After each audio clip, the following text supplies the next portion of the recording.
পোস্ত বাটা রান্না করব। এই যে পোস্ত নিয়েছি আর কাঁচা লঙ্কা আর পেঁয়াজ কুচিয়ে নিয়েছি। প্রথমে পোস্ত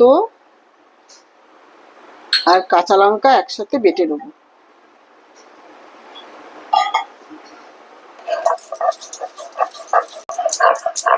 বাটা হয়ে গেছে পোস্ত, এবার তুলে নেব।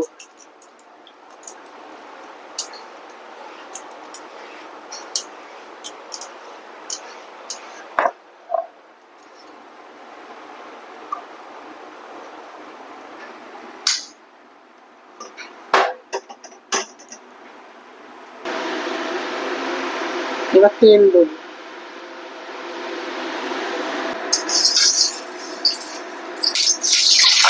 এবার কালো জিরে ফোড়ন দিয়ে পেঁয়াজটাকে ভেজে নেব, লাল লাল করে ভাজবো পেঁয়াজটা।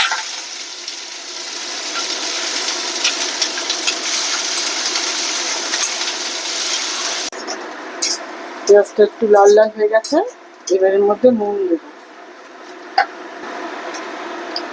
আর একটু হলুদ দেব।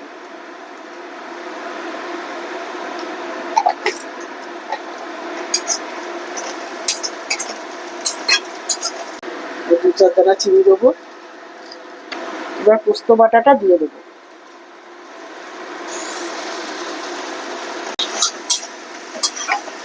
ভালো করে নাড়াচাড়া করে নামিয়ে দেবো।